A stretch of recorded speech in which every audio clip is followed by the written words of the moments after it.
Hi everyone, I'm Jen Lucas, Managing Editor of the Knitting Circle, and I want to welcome you to today's live event.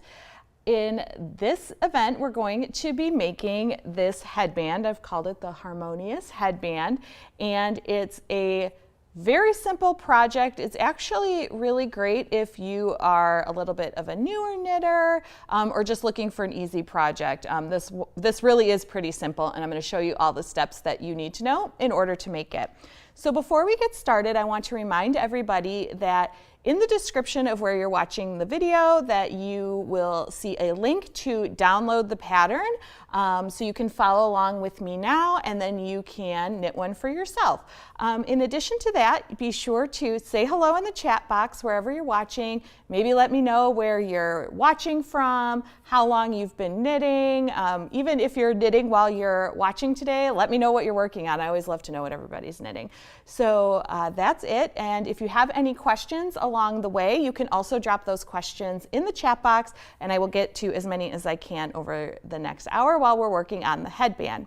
So let's get started on what materials we're going to need for the headband. So we really don't need too much in order to get started. Again, this is a pretty simple project, so we don't need a ton of materials. So you're going to obviously need some yarn, and you're going to need a DK weight yarn, and depending on how long you're going to need to make your headband, it's written for 3 sizes, but you can easily customize this. You're going to need between 45 and 55 yards of DK weight yarn. So here I just have a solid one. The sample that you'll see in the download, I have this beautiful variegated one, and the variegated yarn is actually great for this project because you do have these slipped stitches that will be working, and so this project actually lends itself very well to that variegated yarn because you're splitting it up, the colors, with those little slip stitches. But I'll be using solid yarn here today, but any DK weight yarn that makes you happy will definitely work. I do want to talk a little bit about the content of the yarn. This particular yarn that I'm using here is a cotton bamboo blend, and that's something that's nice and smooth and will work good for my hair. But just think about what kind of materials or products you like to put in your hair.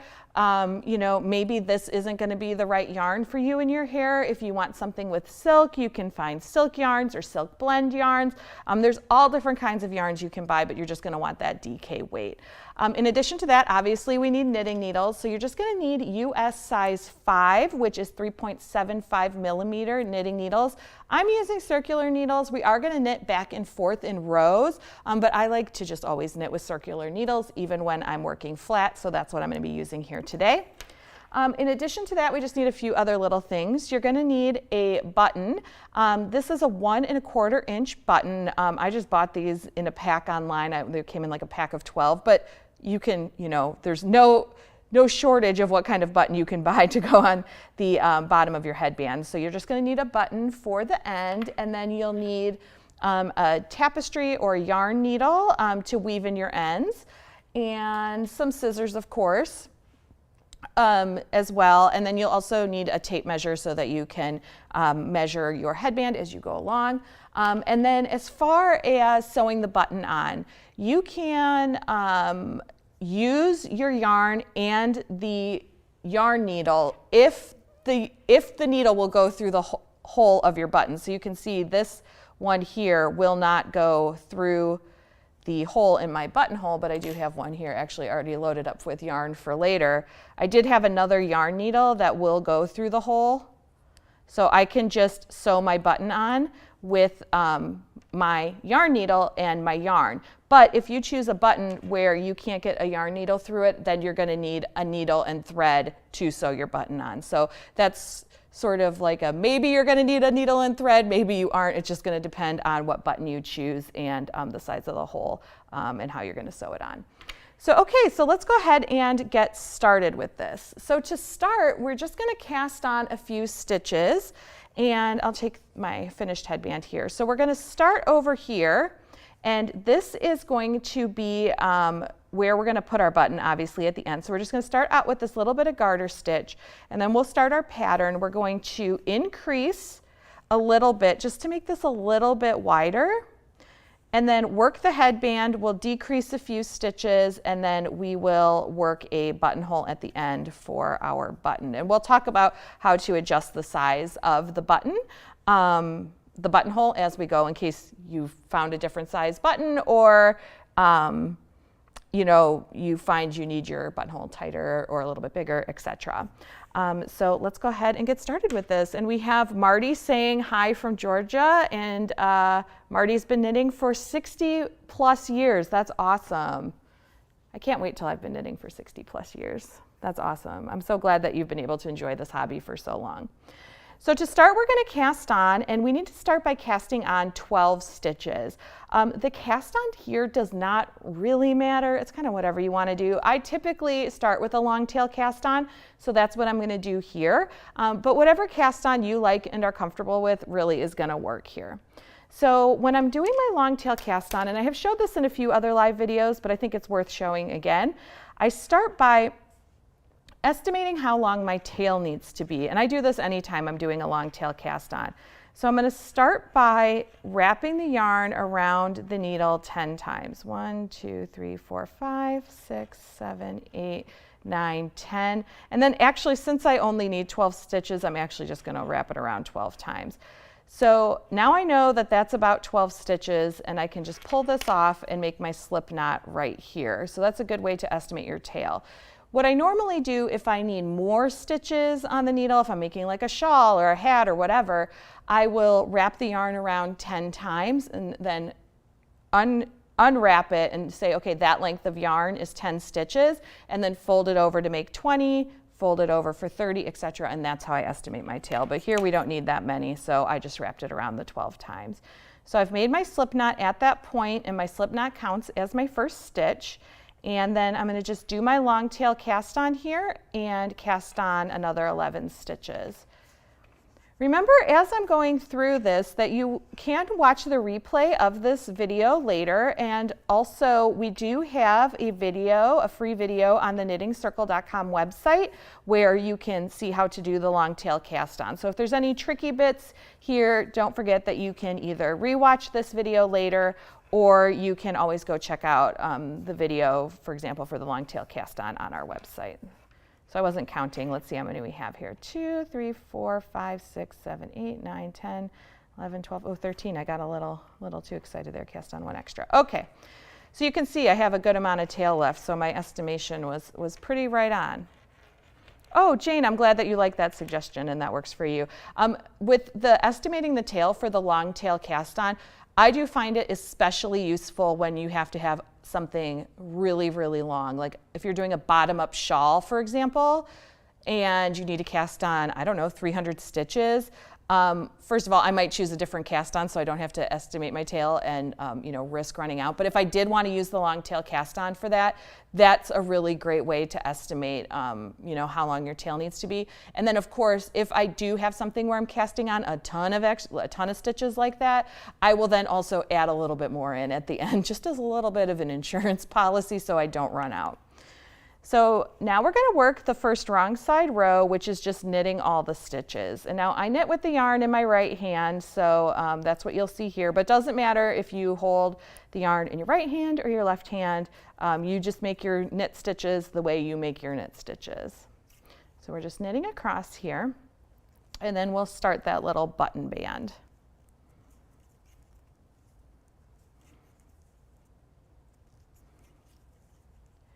So to work the button band, I'm going to slip my first stitch, and we're actually going to do this throughout the pattern because that way we're not making our headband stretch so much long ways.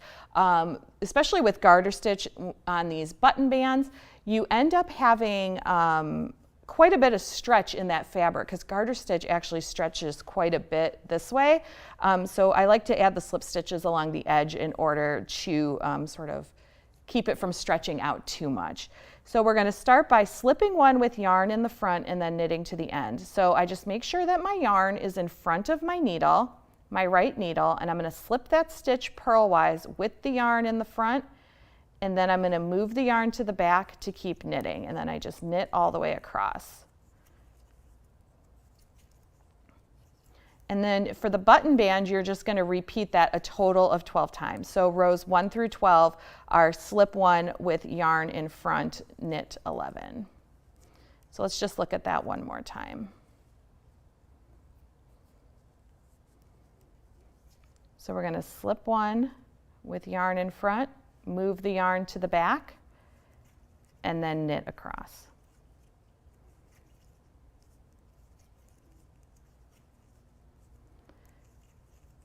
So this part's pretty easy and sort of gets you into the rhythm of making the headband, but now the fun part's going to start. So you would just keep repeating that until you had the button band done for those 12 rows. And once you have that done, we can start increasing. And I'll just start my little increases here on this same little swatch, but just remember that you'll have more of a little tab going right here.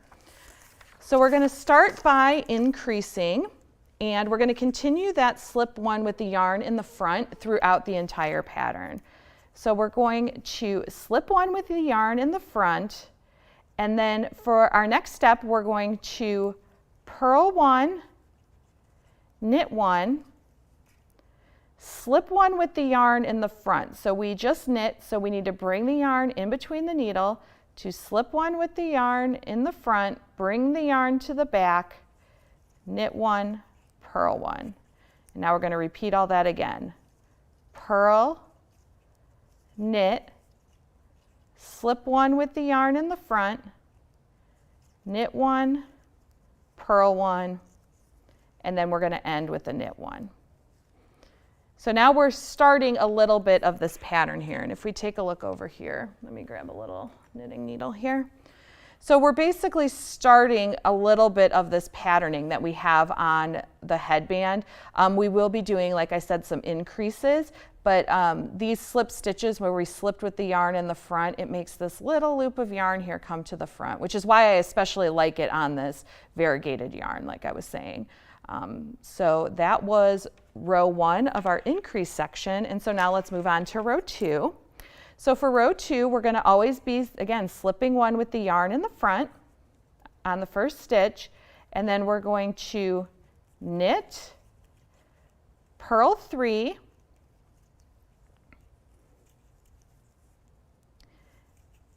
knit, and we're going to do that twice. So then we're going to start again with knit, purl 3, knit,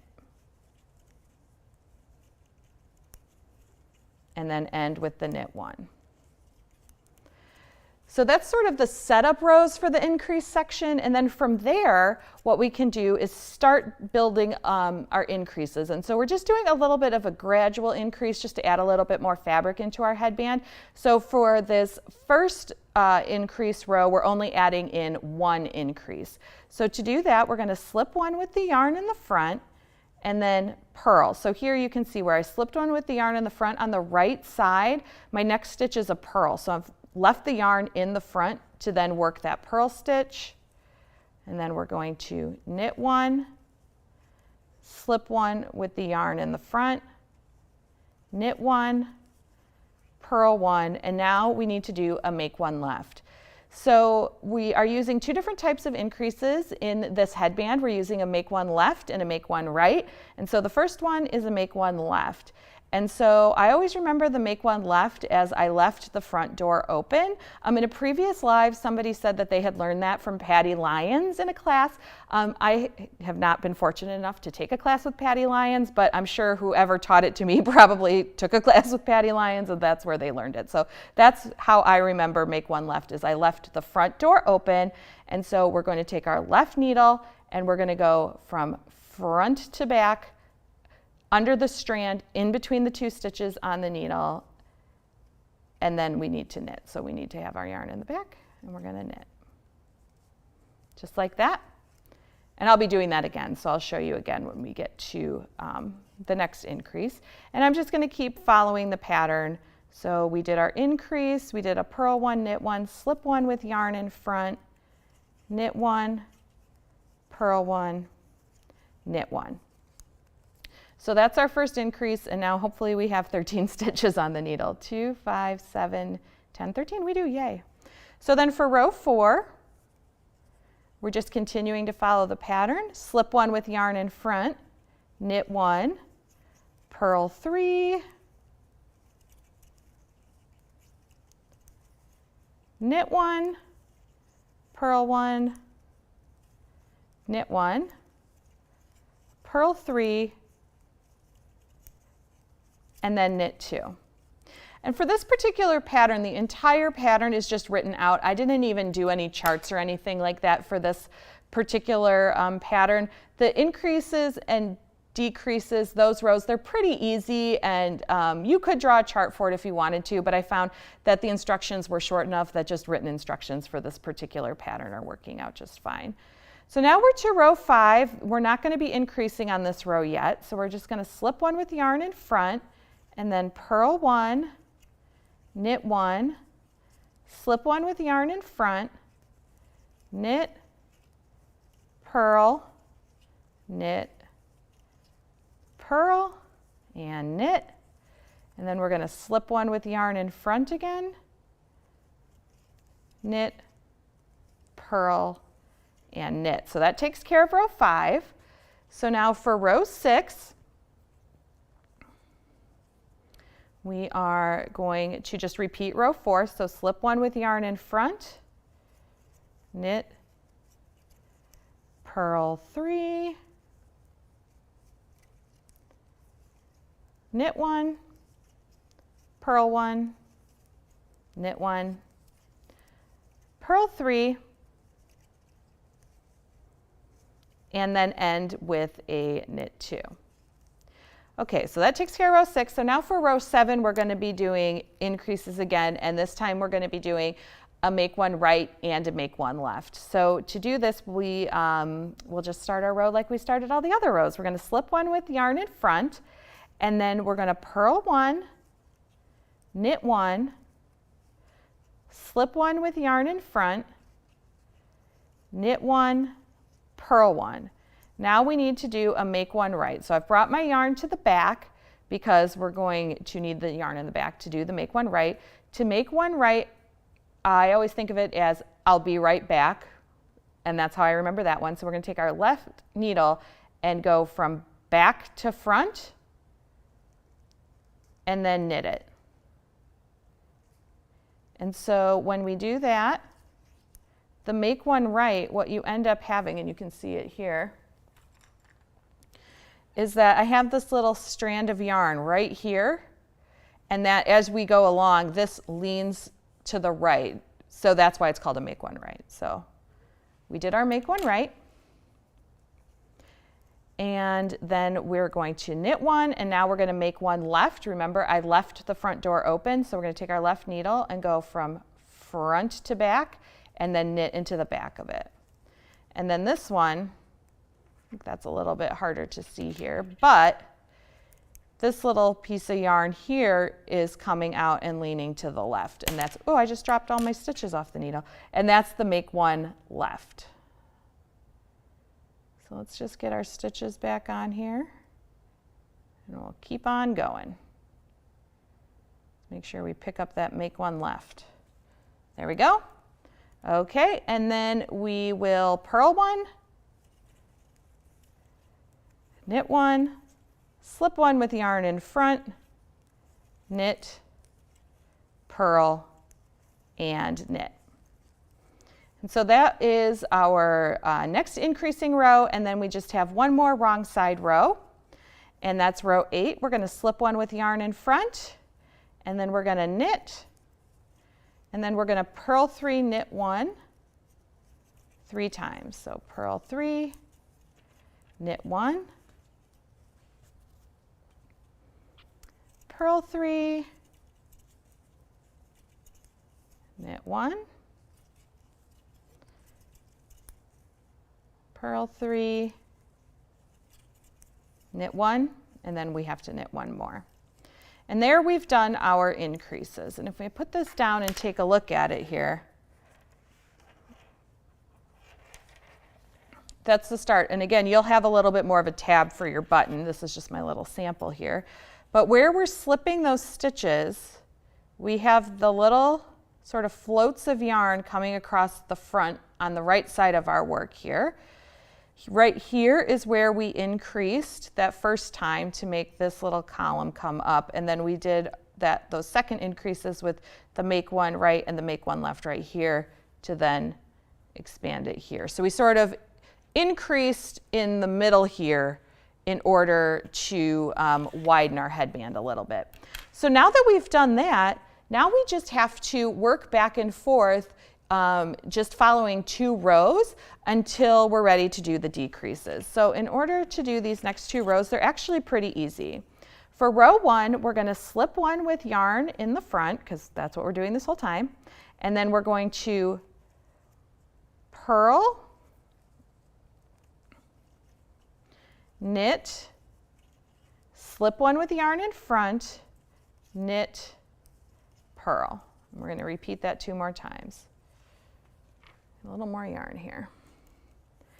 We're going to purl, knit, slip one with yarn in front, knit, purl,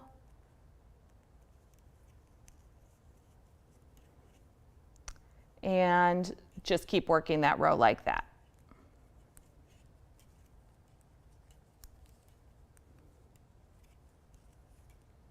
And end with the knit one. And then you'll just follow the wrong side, which again, it's the same thing. You're just going to be slipping the one in the front, the first stitch, and then working your knits and purls across to the end. And I want to just take a pause here for a second and show you on the headband the effect of slipping the first stitch with the yarn in the front. So when you do that, what ends up happening is you get these nice elongated stitches here along the side. And it's just a nice little detail. So in addition to helping sort of stop the stretch this way, it's just a nice little detail. It gives you a little bit more of a finished edge. And I think it just looks nice with this stitch pattern itself. And so I like to do this actually on all kinds of projects, not just things like headbands. I like to add it even sometimes on the tops of shawls. You know, if I'm making blankets or scarves, stoles, things like that, I love to just slip that first stitch with the yarn in the front and then continue on with my pattern. I think it makes a really nice little detail.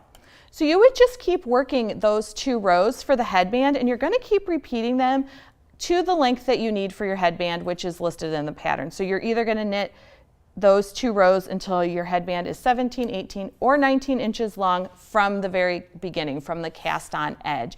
And this is where if you need to adjust the size, because this particular headband I wrote for basically adult sized heads, but even adults have different sized heads. It depends on how much hair you have. So this is where you would adjust your pattern. If you need to add a few more rows, you can add that in. If you need to stop before you get to 17 inches, that's fine. You basically need to stop 4.5 inches shorter than the desired finished length of the headband, which really is about 3 inches shorter than the head circumference, because the headband here does overlap from your button band. So you just need to take that into account when you are deciding how long to make your headband. So you just want to make sure that you're accounting for that. So that's all written in the pattern and in the pattern notes, exactly where you would need to stop your headband if you are adjusting the size at all. So once you've worked those straight sections, then it's time to start the decreases. And so for the decreases, they're actually, basically we're going to be doing the increases but in reverse. I tried to make the pattern such that the decreases would sort of flow in the same manner that the increases went in. And so to do that, we're going to start out with a slip one with yarn in front, and then we're going to purl, and then we're going to knit, slip one with yarn in front, knit, and then purl 2 together. So I have my yarn in the front to purl 2 together, and I'm just going to go into the next 2 stitches as if to purl, because we are going to purl, and purl those 2 stitches together, and that decreases by 1 stitch. So we took our 2 purl stitches and turned them into 1, and we're going to repeat that whole thing again. Knit, slip one with yarn in front, knit, purl 2 stitches together, and then we'll end it off with knit, slip with yarn in front, knit, purl, and knit. So on that row of our decreases, we decreased by 2 stitches. So now we are back down to 15 stitches here. And then for row 2, we're going to slip 1 with yarn in front, knit 1, purl 3 3 times.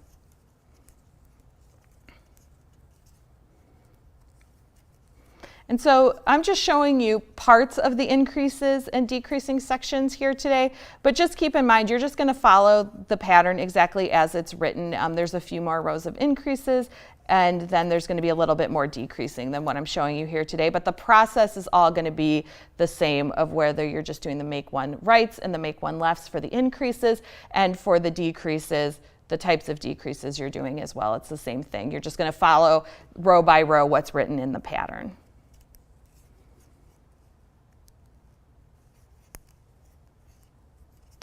Okay, now when we come to row 3, we're going to slip 1 with the yarn in the front.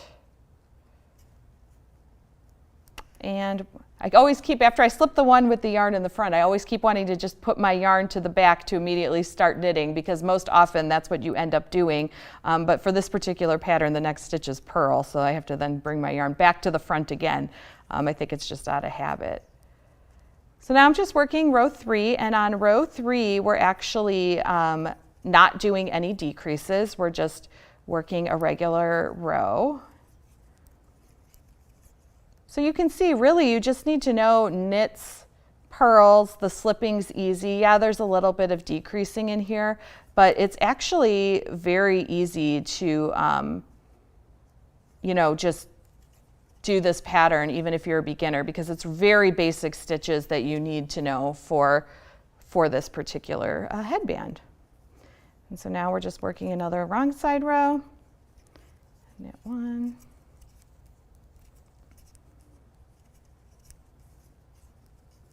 And this row 4, I'm just repeating what I did on row 2. But again, all of that's in the pattern for you.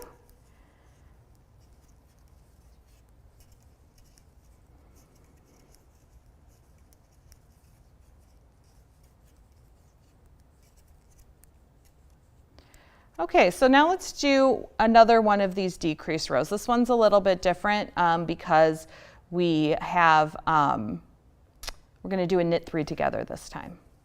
So we're going to slip 1 with yarn in front, and then purl, knit, slip, knit 1, purl 1, and now we're going to knit 3 stitches together. And knit 3 stitches together, K3 tog, it's exactly how it sounds. We're just going to, from left to right, go into the next 3 stitches together. And so I kind of like to scrunch them up a little bit to get my needle in there. And it can be a little tight, especially with this particular yarn being a cotton bamboo blend. There's not a lot of give to it. So just know the knit 3 together, this is the worst of it. And if you just got to wiggle your needle in there, if you're a little bit of a tight knitter, that's okay. So we knit 3 together, and then we'll just continue on with purl, knit, slip, knit, and purl. And you would just keep then working your pattern as written. So you would just continue with those decrease rows, and then you would start on the buttonhole band. And so for the buttonhole band, I'm just going to bring in this other little swatch here, because I'll just show you how to do the buttonhole itself. So there's a lot of different ways that you can do a buttonhole, and if you have a different way of doing a buttonhole, I would love to hear about it in the comments, because there are a lot of different ways that we can make a buttonhole, but I'm going to show you what I did here.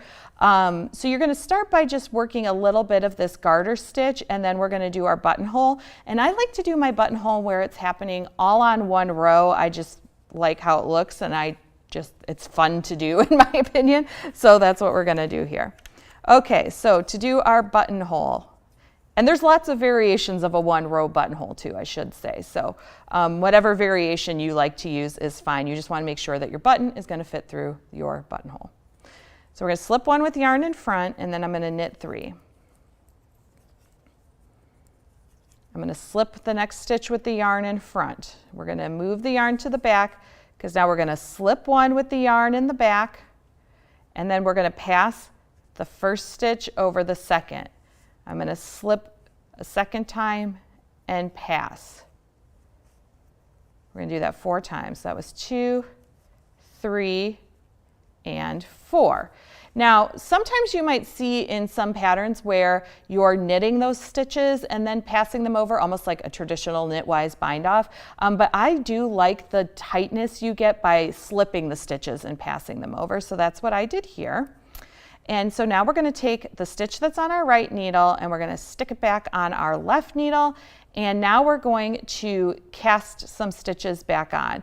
So for this particular pattern, I did just use the backwards loop or cursive E, backwards E, whatever you want to call it, cast on.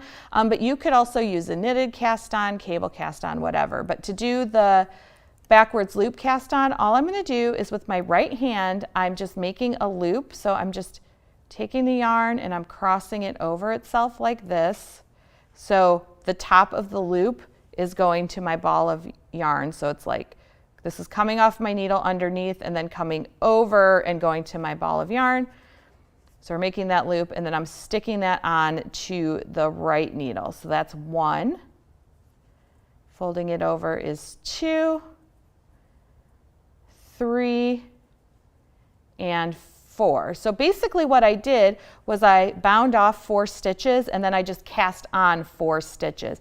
And then I would just keep knitting to the end. But let's look at another way, since we have some time, another way that you can do the casting on. If you want something a little bit more firm, because the backwards loop cast on, it is a really loose cast on and it's not good in every application. Here, these few stitches, I find that to be fine. But if you want a more firm cast on for your buttonhole, let's take a look at a different one. So now I've actually flipped my work around to the wrong side in order to cast on because I'll be casting my stitches onto this needle. So I needed to flip over to the wrong side of my work. And another cast on I like to use for this is the cable cast on. So let's take a look at how to do that one. So I'm going to insert my right needle in between the 2 stitches. See here how it's going in between? I'm not going into the stitch, I'm going in between the 2 stitches, and that's the cable cast on. And then we're going to bring the yarn around the right needle like we're knitting, pull the loop through, and then we don't want to take this stitch off the left needle because we didn't stick our needle into it and put any yarn into it. We're just going to leave everything that's on the left needle, and then we're just going to pop that stitch from the right needle over to the left needle. So that's casting on 1. Again, to do the next one, going in between the needles. That's 2, 3, and 4. And so now I've cast on those stitches. Put the yarn to the back, and then we're just going to knit to the end. So as you can see, it doesn't really matter if you do the backwards loop cast on of your 4 stitches or a cable cast on or a knitted cast on. You just want to make sure you're casting on your 4 more stitches because we bound off 4, now we put 4 back on. And then let's go ahead and work the next row, just so we can get a little bit away from that button band and see what it looks like, or that buttonhole, I should say, and see what it looks like. Okay, and Jane is asking, why can't you knit 3 together from right to left? Okay, let's finish this row and then we will talk about that.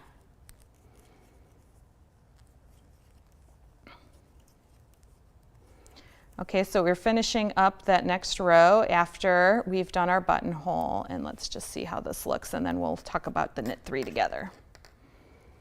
So this would be a great time to take your button, since we're just finishing up, right? We did our 1 row buttonhole, and now we just knit the next row. I would suggest giving your button the old test of will it pass through the buttonhole.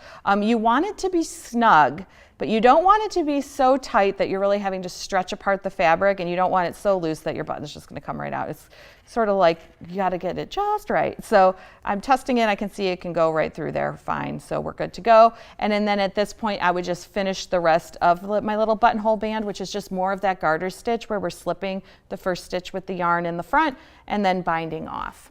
Okay, so let's back up and talk about that knit 3 together. Let me just see, which sample do I want to use here? We'll just grab this one and get ourselves to a place where we can knit 3 together. So I'll just knit a few stitches on this one, and then we'll just talk about knitting 3 together. So when I was saying with the knit 3 together that you have to go from left to right, all I mean is that because when you knit a stitch, right, you're going in it from left to right this way, because right, you're on the left side of it and coming in this way. And so you're going into all of 3 of these stitches, starting with like the 3rd stitch on the left needle, and then from left to right, sticking your needle in. Now, you absolutely can go from right to left, but you're doing something different. You're not doing a knit 3 together. If you went from right to left and you went in this way, that's called a knit 3 together through the back loop. Now, if that is easier for you, you absolutely can do that. The main thing is we want to take 3 stitches and turn it into 1. I just like the knit 3 together because I liked how it worked in this particular pattern, but you absolutely, yes, you can go in from right to left this way, but just know that that is technically knit 3 together through the back loops. But then you would just knit them together like that. And this is when you start getting into like very technical things in knitting. It looks a little bit different than a regular knit 3 together, but you're talking about the decreases on your headband. And and you'll see in the photos in the pattern, I intended for this button to be worn at the back of your neck, which obviously you can put the button part wherever you want. So really when you think about it, where you're doing your increases and decreases, depending on what you're doing with your hair that day, it's gonna be at the back of your head. So is anybody really gonna notice if you did a knit 3 together where you worked into those stitches from left to right, or you did a knit 3 together through the back loop where you worked the stitches from right to left? I mean, probably not. I mean, and if they notice, they're definitely in your bubble and maybe standing a little too close to you if somebody's noticing something like that. But yes, you absolutely can go into them from right to left. So then once you're done with that, really it's just the last little bit of finishing that you need to do, and that would be sewing your button on. And again, like I said, when you're going to be sewing the button on, depending on the button, I kind of have a long thing of yarn here, but depending on the button, you might need to, actually bust out a needle and thread, or if you're like me and you don't really sew much at all, I also, a lot of times, because I do counted cross stitches of one of my many hobbies, a lot of times I'll just take one of those embroidery needles and some embroidery floss, like DMC floss that matches my project, and just use that versus trying to find like actual thread and an actual sewing needle in my house. That usually will work pretty good too. So I'm just going to cut a little bit of this yarn here because it's pretty long.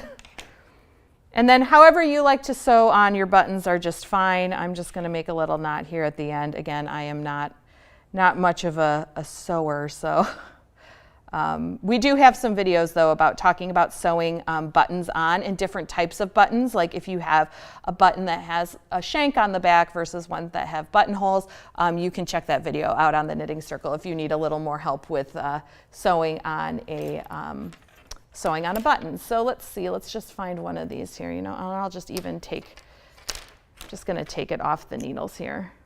So you'll have a little bit of a wider garter stitch area on your actual headband where you will be putting on your button.